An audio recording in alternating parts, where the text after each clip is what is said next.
比炎热的夏天更可怕的是一个炎热且拥挤，让你不敢进门的厕所。为什么公共厕所总是又脏又臭？如何建一个不臭的公共厕所？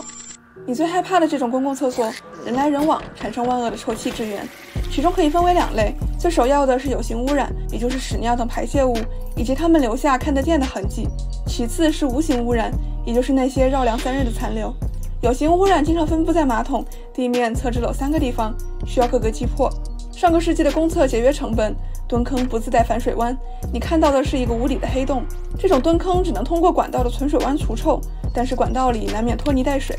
要修一个不臭的厕所，首先需要有防水弯形成水封，封住臭气。存水弯内外的釉面还要足够光滑，不然它会和排泄物藕断丝连。光滑的釉面才能最大限度减少沾屎。釉面的原理是溶剂加粘土，一般包括石英、长石、粘土矿物和辅助添加剂，混合研细后制成釉浆，附着在胚面上，在高温下发生反应，产生玻璃质的釉面。釉浆的颗粒度越小，釉面也越光滑，不沾屎。另一种方法是增加涂层，涂层和排泄物发生反应，阻止它附着在釉面上，而这些需要更高的生产工艺、更先进的配方。最简单的选择是买贵的。如果釉面达不到理想状态，还有一个大力出奇迹的方案：冲水量，用更多的水，尽量减少残留。如果公厕釉面的质量不行，冲水力道疲软，水量还小，那效果可能就像皮肤旱大树一样绝望。但如果用力过度，又会涉及到下一个问题：地面残留。如果你冲水过猛，或者冲水过猛，就会有液体溅到地面上，成为冲不掉的臭味来源。可以考虑的办法是增加防溅挡板和防溅阻尼板。相比之下，马桶的品控最稳定，只要盖上盖子，以及阻止男士们在马桶边站着小便，地面就能保持干净了。解决了地面，最后一个问题是废纸篓。一般来说，厕纸可以直接扔进马桶，但是餐巾纸不溶于水，很容易造成堵塞。大部分公共厕所都会装备废纸篓，但它们也成为了臭气的来源。简单的办法是给它加一个盖子和踏板，保持密封，把残留扼杀在坟墓里。更保险起见，你可以在隔间中装上手纸，让手纸直接被冲走，也能减少废纸篓的负担。解决了这些有形污染，我们已经得到一个干净的隔间。但是卫生间的麻烦之处在于，总有人要用它。即使屎尿被马上冲走，随着使用次数增加，它们也会前仆后继地在空气中留下无形痕迹，让你闻过就忘不掉。公厕空气的问题在于水蒸气带来的潮湿以及一系列有害气体，其中最主要的是排泄物产生的有毒气体氨气和硫化氢。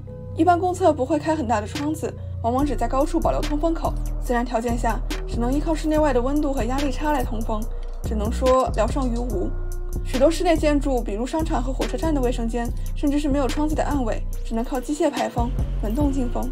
根据中国的民用建筑规范，公共卫生间必须有机械排风措施，换气次数为5到10次每小时，但现实中这远远不够。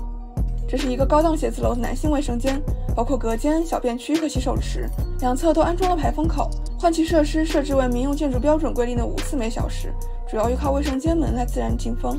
有学者模拟了它使用后的状况，从蓝色、绿色到橙色，浓度依次增加。在 0.5 米的高度，小便处的氨气很浓，好在还能扩散，而进门右手边的隔间几乎锁住了氨气。0.5 米正好是你蹲下呼吸的高度，每一口都让你吸烟可肥。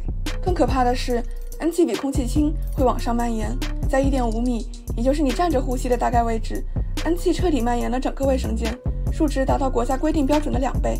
不完美的公厕变成了完美的毒气室。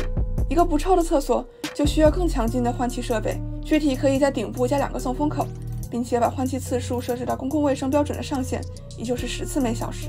维护一个不臭的厕所还有另外的价钱，你需要雇佣足够的清洁人手，孜孜不倦地拖地、倒纸篓，乃至在隔间加新手纸，对抗排队抽纸的大爷大妈们。每个干净的完美厕所都是金钱的腐臭堆出来的。